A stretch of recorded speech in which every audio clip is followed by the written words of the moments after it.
ഉദ്യോഗസ്ഥൻ, പേര് ഞാൻ വെളിപ്പെടുത്തുന്നില്ല, ഒരു ഉദ്യോഗസ്ഥൻ ഒരു ദിവസം 147 ലൈസൻസ് ടെസ്റ്റ് നടത്തിയിട്ടുണ്ട്. കാരണം അദ്ദേഹം ഇതേ സമയം 50 വണ്ടികൾ അപ്പുറത്തൊരു ഗ്രൗണ്ടിൽ ഫിറ്റ്നസ് ടെസ്റ്റ് ചെയ്തിട്ടുണ്ട്. ബ്രേക്കുണ്ടോ, ടയറെല്ലാം കറക്റ്റാണോ, ബ്രേക്ക് കറക്റ്റായിട്ട് പിടിക്കുന്നുണ്ടോ, വണ്ടിയുടെ എല്ലാ സേഫ്റ്റി സൈഡും ശരിയാണെന്ന് ഇദ്ദേഹം അവിടെ ടെസ്റ്റ് ചെയ്തിരിക്കുകയാണ്. ഇത്തരം അത്ഭുതകരമായ കഴിവുകളുള്ള അപൂർവ സിദ്ധിയുള്ള ആളുകൾ നമ്മുടെ നാട്ടിലുണ്ട്. ഉദ്യോഗസ്ഥന്മാരിൽ കഴിഞ്ഞ കുറേ നാളുകളായി കേരളത്തിൽ ഏറ്റവും അധികം ചർച്ച ചെയ്യപ്പെടുന്നൊരു വിഷയമാണ് ഡ്രൈവിംഗ് ലൈസൻസുകളെക്കുറിച്ചുള്ള ഒരു വിഷയം.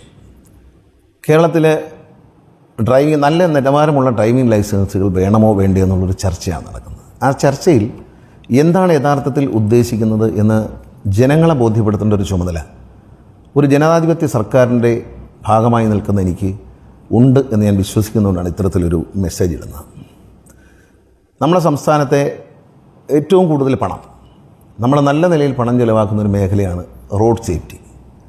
റോഡിൽ യാത്രക്കാരുടെ ജീവനും അവരുടെ ശാരീരികമായ ആരോഗ്യത്തിനൊക്കെ ദോഷം വരും തരത്തിലുള്ള വളരെ അപകടകരമായ ഡ്രൈവിംഗ് എത്രയും കുറയ്ക്കുക എന്ന ലക്ഷ്യത്തോടെയാണ് ഗവൺമെൻറ് മുന്നോട്ട് പോകുന്നത്. അതിൻ്റെ അടിസ്ഥാനത്തിൽ റോഡ് സേഫ്റ്റിയുടെ ഏറ്റവും പ്രധാനപ്പെട്ട ഘടകം എന്ന് പറയുന്നത് റോഡിലേക്ക് വാഹനം ഓടിക്കാൻ വരുന്ന ഒരു ഡ്രൈവറുടെ ലൈസൻസിൻ്റെ ക്വാളിറ്റിയാണ്. അദ്ദേഹത്തിന് വണ്ടി ഓടിക്കാൻ അറിയാവുന്ന, അദ്ദേഹത്തിൻ്റെ അച്ചടക്കമുള്ള ഒരു ഡ്രൈവിംഗ് രീതിയാണ്, ആ വ്യക്തിയുടെ ആ ഒരു സ്കില്ലാണ് അപകടങ്ങളെ കുറയ്ക്കുന്നതിൽ നമ്പർ 1 ആയിട്ടുള്ള കാര്യം. ഇത് ഞാനൊരു സാധാരണ പൗരൻ എന്ന നിലയിൽ ഒരു അഭിപ്രായം പറയാം. പക്ഷേ ഇന്ത്യ ഗവൺമെൻറ്റിൻ്റെ അക്കൗണ്ടൻറ്റ് ജനറൽ കേരളത്തിലെ ഡ്രൈവിംഗ് ടെസ്റ്റുകളെ പറ്റി ഒരു പഠനം നടത്തുകയുണ്ടായി. സാധാരണ സർക്കാരിൻ്റെ പണം ചിലവാക്കി നടത്തുന്ന ഏതൊരു കാര്യത്തിലും ഇത്തരത്തിൽ പരിശോധന ഉണ്ടാകാറുണ്ട്. അതിൻ്റെ ഭാഗമായി അക്കൗണ്ടൻറ്റ് ജനറൽ അത്തരത്തിലൊരു പരിശോധന നടത്തുമ്പോൾ അതിൻ്റെ ആദ്യ പാരഗ്രാഫിൽ തന്നെ പറയുന്നുണ്ട്, ഏറ്റവും റോഡ് സേഫ്റ്റിയുടെ പ്രധാനപ്പെട്ട ഘടകം എന്ന് പറയുന്നത്, ഇതൊരു മാർക്ക് ചെയ്തിട്ടുണ്ട്, ഏറ്റവും പ്രധാനപ്പെട്ട ഘടകം എന്ന് പറയുന്നത് ഇഷ്യൂ ചെയ്യപ്പെടുന്ന ഒരു ലൈസൻസിൻ്റെ ക്വാളിറ്റിയാണ്. ഈ റിപ്പോർട്ട് വരുന്നതിന് മുമ്പാണ് ഞാൻ ഇത്തരത്തിലൊരു ആവശ്യം മുന്നോട്ട് വെച്ചത്. ജനങ്ങളുടെ ജീവനെ റോഡിൽ രക്ഷിക്കുക എന്നുള്ളത് ഒരു സർക്കാരിൻ്റെ ചുമതലയാണ് എന്ന് ഞങ്ങൾ വിശ്വസിക്കുന്നു. നമ്മുടെ നാട്ടിലെ എപ്പോഴും പറഞ്ഞു കേൾക്കുന്നൊരു തമാശയുണ്ട്, എനിക്ക് ലൈസൻസ് ഉണ്ട് പക്ഷെ വണ്ടി ഓടിക്കാൻ അറിയത്തില്ല. അങ്ങനെ പറഞ്ഞ ഒരുപാട് പേരെ കാണാം. ഞാൻ ഈ പ്രോഗ്രാം കാണുമ്പോൾ നിങ്ങൾ തന്നെ ആലോചിക്കും, ഇത് എൻ്റെ കാര്യത്തിൽ സത്യമാണല്ലോ എന്ന് നിങ്ങൾ ചിന്തിക്കും. അത്തരത്തിൽ ഒരു കടലാസ് കഷ്ണം കയ്യിൽ കിട്ടിയതുകൊണ്ട് നമുക്ക് പ്രയോജനമൊന്നുമില്ല. ലഭിക്കുമ്പോൾ നിങ്ങൾ പണം കൊടുത്തിട്ടാണ് ഒരു ഡ്രൈവിംഗ് സ്കൂളിൽ ഡ്രൈവിംഗ് പഠിക്കുന്നത്. അവിടെ നിങ്ങൾ ഫീസ് കൊടുത്ത് പഠിക്കുമ്പോൾ ആ ഫീസിനനുസരിച്ച് റിസൾട്ട് അത്യന്താപേക്ഷിതമാണ്. അതൊരു വ്യക്തിയുടെ അവകാശമാണ്. ഞാൻ ഡ്രൈവിംഗ് പഠിപ്പിക്കാൻ ഒരു സ്ഥലത്ത് പണം കൊടുത്തു, ചേർന്നു, ഫീസ് അടച്ചു. അവിടെ നിന്ന് എനിക്ക് എന്നെ ഡ്രൈവിംഗ് സ്കില്ല്, ഒരു ലൈസൻസ് എടുത്ത് തരിക എന്നുള്ളതല്ല പ്രശ്നം. നമ്മുടെ സ്കില്ല്, ഡ്രൈവിംഗ് സ്കില്ല് എങ്ങനെയാണ്? ഡ്രൈവിംഗ് സ്കില്ലെന്ന് പറയുമ്പോൾ അതിനകത്ത് പല കാര്യങ്ങളുണ്ട്, പല ഘടകങ്ങളുണ്ട്. അതിൽ ഏറ്റവും പ്രധാനപ്പെട്ടത് ഡ്രൈവിംഗ് ഡിസിപ്ലിനാണ്. അപ്പോൾ നമ്മുടെ റോഡിലോട്ട് നോക്കിയാൽ അറിയാം, പല ആളുകളും ഇടത്ത് വെച്ചുകൂടെ കയറി പോകും നിയമം ലംഘിച്ചിട്ട്. ചില ആളുകൾ നമുക്ക് സൈഡ് തരില്ല, ചില ആൾ അതിവേഗത്തിൽ ഓവർടേക്ക് ചെയ്ത് പോകുന്നതാണ്, ചില ആളുകൾ യാതൊരു മര്യാദയില്ലാതെ റോഡിൽ പാർക്ക് ചെയ്തിട്ടു. പിന്നെ ഒരു വണ്ടിക്കും പോകണ്ട, ഒരു കണക്കുകൂട്ടലുമില്ലാതെ അത് പാർക്ക് ചെയ്യാൻ അറിയാത്തതുകൊണ്ടാണ് വളരെ അശ്രദ്ധമായി പാർക്ക് ചെയ്യുന്നത്. മനഃപൂർവ്വമല്ല, അറിയില്ല എന്നുള്ളതാണ് പലരുടെയും പ്രശ്നം. അങ്ങനെ മാർഗ്ഗ തടസ്സങ്ങൾ സൃഷ്ടിക്കുക, റോഡ് അപകടങ്ങൾ ഉണ്ടാക്കുക, സർക്കസ് റോഡിൽ കാണിക്കുക, ഇതൊക്കെ ഒരു ഡ്രൈവിംഗ് ലൈസൻസിൻ്റെ വാല്യൂ, താൻ എത്ര പ്രധാനപ്പെട്ട ഒരു കാര്യത്തിന് വേണ്ടി എടുത്തൊരു രേഖയാണ് ഇതെന്നുള്ളൊരു പൗരബോധം, ഒരു സാമാന്യ ബോധം ഇല്ലാത്തതുകൊണ്ടാണ് ഈ വാഹനങ്ങൾ വെച്ച് ഇത്തരം വേലത്തരങ്ങൾ കാണിക്കുന്നത്. അറിവില്ലായ്മയും അഹങ്കാരവും അബദ്ധങ്ങൾക്കിടയാക്കും. നമുക്കറിയാം, ആ അബദ്ധങ്ങളുടെ ഫലം എന്ന് പറയുന്നത് പല കുടുംബങ്ങളുടെയും താളം തെറ്റിപ്പോവുകയാണ്. ആ കുടുംബത്തിൽ പ്രധാനപ്പെട്ട ഏതൊരു വ്യക്തി, അല്ലെങ്കിൽ നമ്മളെ കൊച്ചു മക്കൾ, ഒരു കാർക്ക് തന്നെ അപകടം സംഭവിച്ചൊരു മരണം സംഭവിച്ചാലും എന്ത് പറഞ്ഞാലും ആ വീടിൻ്റെ താന്നുവരെയുള്ള താളം തെറ്റിയിരിക്കും. ഒരാൾ മരിച്ചു സാരമില്ല എന്ന് പറയാൻ പറ്റത്തില്ല. ആ മരണം മുതിർന്നവരായാലും കുട്ടികളായാലും ആ വീടിൻ്റെ അന്ന് വരെയുള്ള വളരെ സ്മൂത്തായിട്ട് പോകുന്നൊരു താളം തെറ്റിക്കും. അതുകൊണ്ട് ആ താളം തെറ്റാതിരിക്കാൻ വേണ്ടിയിട്ടാണ് ഇത്തരത്തിലൊരു ആശയം ഗവൺമെൻറ് മുന്നോട്ട് വെച്ച്. നല്ല ലൈസൻസ് എടുത്തോളൂ, നിങ്ങൾ ഡ്രൈവിംഗ് സ്കൂളുകൾ ഫീസ് വാങ്ങിക്കട്ടെ, ഡ്രൈവിംഗ് അപ്പോൾ അങ്ങനെ അവർ ലൈസൻസ് കൊടുക്കട്ടെ. ലൈസൻസ് കൊടുക്കുന്നത്, അപ്പോൾ ഈ അടുത്ത സമയത്ത് ചിലർ പറയുന്നു ഞങ്ങളെന്ത് കുറ്റം ചെയ്തു, ശരിയാ, ഡ്രൈവിംഗ് സ്കൂളുകാർ ഒരു കുറ്റം ചെയ്തില്ല. ഡ്രൈവിംഗ് സ്കൂളുകാരെന്ത് കുറ്റം ചെയ്തു? നിലവാരമില്ലാത്ത ലൈസൻസ് കൊടുത്തത് മോട്ടോർ വെഹിക്കിൾ ഉദ്യോഗസ്ഥന്മാരല്ലേ? ശരിയാ, സമ്മതിക്കുന്നു, അവർ തന്നെയാണ് അതിൻ്റെ ആളുകൾ. അതുകൊണ്ട് അവരോട് പറയുന്നു, നിങ്ങളിനി ഇങ്ങനെ ലൈസൻസ് കൊടുക്കാൻ ഈ സർക്കാർ അനുവദിക്കുന്ന പ്രശ്നമില്ല. കാരണം മോട്ടോർ വെഹിക്കിൾ ആക്റ്റിൽ, ഇന്ത്യയുടെ മോട്ടോർ വെഹിക്കിൾ ആക്റ്റിൽ ഒരു ലൈസൻസിന് വേണ്ടി എന്തെല്ലാം പരിശോധിക്കേണ്ടതുണ്ട് എന്ന് വ്യക്തമായി പറഞ്ഞിട്ടുണ്ട്.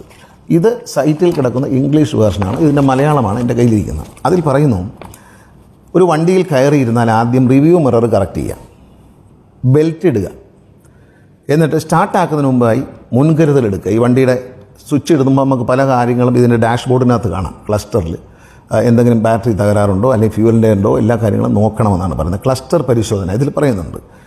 പിന്നെ മുന്നോട്ട് നോക്കണം, അവിടെ സുരക്ഷിതമായി പോകാനുള്ള സൗകര്യമുണ്ട്. ഇതൊക്കെ ഇതിൽ വളരെ ഡീറ്റെയിൽ പറയുന്നത്. പിന്നെ ബെൽറ്റ് ഇടണം. പിന്നെ വണ്ടി ഓടിക്കുമ്പോൾ സ്ട്രെയിറ്റായിട്ട് ഓടിച്ച് കാണിക്കണം, വളഞ്ഞ് തിരിഞ്ഞ് സിക്സാഗായിട്ട് ഓടിക്കണം, കയറ്റത്തിൽ നിർത്തണം, കയറ്റത്തിൽ നിർത്തി ബ്രേക്ക് ചെയ്തിട്ട് അവിടെ നിന്ന് ഗിയറിട്ട് മുന്നോട്ടെടുക്കണം. കാരണം നമ്മൾ പലപ്പോഴും കണ്ടിട്ട് പല സ്ഥലത്തും നമ്മൾ കയറ്റത്തിൽ മുമ്പ് നിൽക്കുന്ന വണ്ടി ഇറങ്ങി താഴോട്ട് വരുമ്പോൾ നമ്മൾ ഹോൺ അടിച്ച് ബഹളം വെച്ച് വെപ്രാളപ്പെടാറുണ്ട്. കാരണം പുറമോട്ട് ഇറങ്ങി നമുക്ക് ഇടി തരും.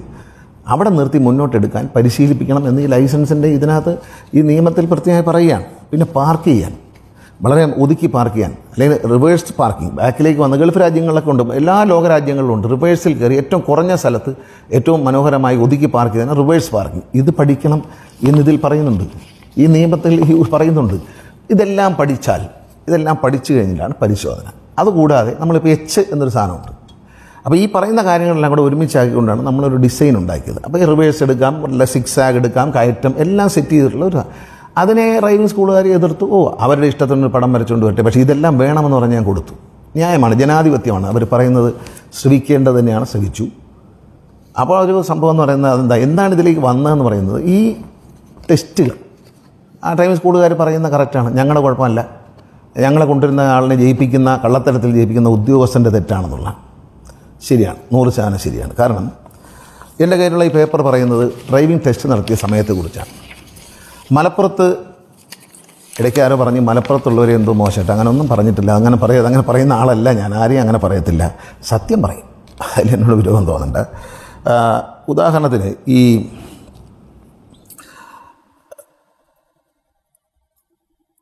ഒരു ലൈസൻസ്, ഒരു ഉദ്യോഗസ്ഥൻ, പേര് ഞാൻ വെളിപ്പെടുത്തുന്നില്ല, വരും ദിവസങ്ങളിൽ അദ്ദേഹത്തിന് നടപടി വന്ന് പത്രത്തിൽ വായിക്കുമ്പോൾ നമുക്ക് കിട്ടും.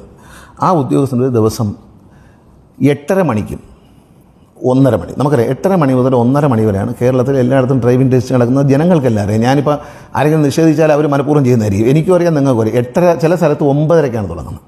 ഇടുക്കി ജില്ലയിലൊക്കെ 9:30 കഴിഞ്ഞ് തുടങ്ങും. കാരണം സമയം ദൂരെ നിന്നൊക്കെ ആൾക്കാർ വരണമെന്നുള്ളതുകൊണ്ട് 9:30, 10:30 ആവും. 1:30 മണിക്ക് മുമ്പേ ഡ്രൈവിംഗ് ടെസ്റ്റ് തീരും എന്ന് ഞാൻ പറയാതെ നിങ്ങൾക്കറിയാം. അതൊരു സത്യമാണ്. അല്ലെന്നൊക്കെ ആര് പറഞ്ഞാലും നിങ്ങളും ഞാനും പൗരന്മാരെന്ന നിലയിൽ നമ്മൾ വിദഗ്ധരൊന്നുമല്ല, നമ്മൾ കാണുന്നൊരു കാര്യമാണ്. അതിൽ ഒരു ദിവസം ഒരു വ്യക്തി മലപ്പുറം ജില്ലയിലെ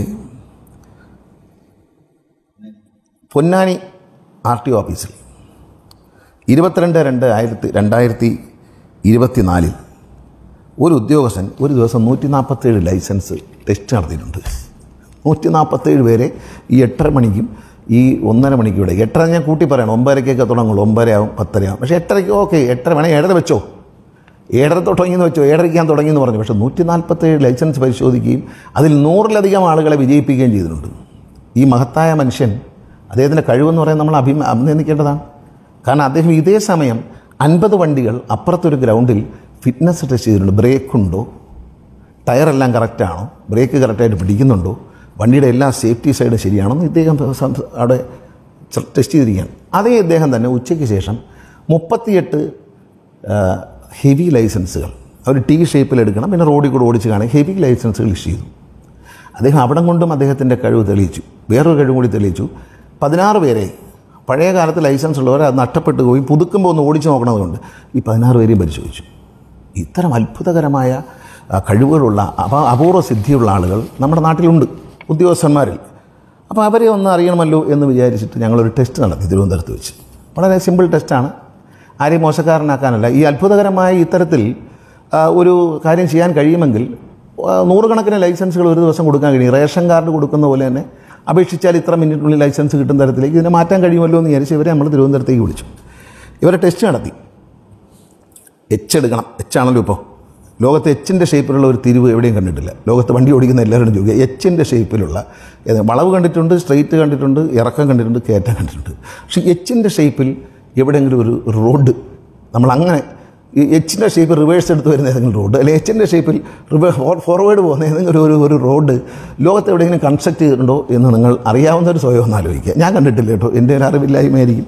പക്ഷേ എച്ചും എടുത്ത് ഈ പറയുന്ന റോഡ് ടെസ്റ്റ് ബെൽറ്റ് ഇട്ട് കണ്ണാടി അഡ്ജസ്റ്റ് ചെയ്ത് സ്റ്റാർട്ട് ചെയ്ത് എല്ലാ ഗിയർ 4 ഗിയർ വന്നിട്ടുണ്ടെങ്കിൽ 5 ഗിയറിൻ്റെ 5 ഗിയർ മാറണം, വളഞ്ഞു പോകണം, റോഡ് നിർത്തി കാണിക്കണം.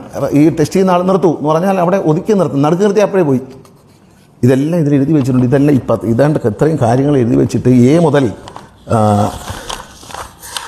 മുതൽ എക്സ് വരെ അത്രയും കാര്യങ്ങൾ പറഞ്ഞിട്ടുണ്ട്. എ മുതൽ എക്സ് വരെ പറഞ്ഞ കാര്യങ്ങളാണ് ഈ സമയം കൊണ്ട്. അതായത് 8:30 മണിക്കും 1:30 മണിക്കും ഇടയ്ക്ക് 147 ലൈസൻസ് എന്ന് പറയുമ്പോൾ ഏതാണ്ട് 4 മിനിറ്റ് 3 മിനിറ്റ് 6 മിനിറ്റ്.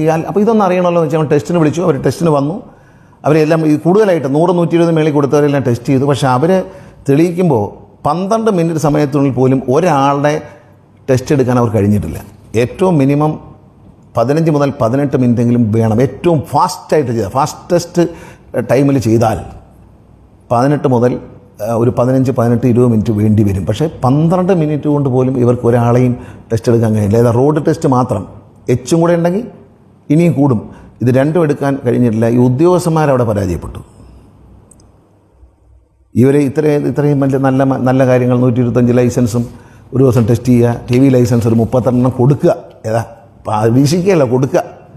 അതിൽ 2 ടെസ്റ്റ് പറയുന്നുണ്ട്. അതിൽ ഒരു ടെസ്റ്റ് മാത്രം അത്ര ചെയ്തിട്ടുള്ളൂ ധൈര്യത്തോടെ പേപ്പറിൽ എഴുതി വയ്ക്കുക. ഇത്തരം ആളുകൾ നമ്മുടെ നാടിന് ശാപമാണ്, ഡിപ്പാർട്ട്മെൻറ്റിന് ശാപമാണ്. നാടിന്, സർക്കാരിനും ഡിപ്പാർട്ട്മെൻറ്റിനും അപഖ്യാതിയും രാജ്യത്തിന് അപകടവും ഉണ്ടാക്കുന്ന ഇത്തരം ആളുകളെ എന്ത് ചെയ്യണമെന്നാണ് നിങ്ങൾ പറയുന്നത്? അവരെ സർവീസിലിരിക്കാൻ അനുവദിക്കാൻ പാടില്ല.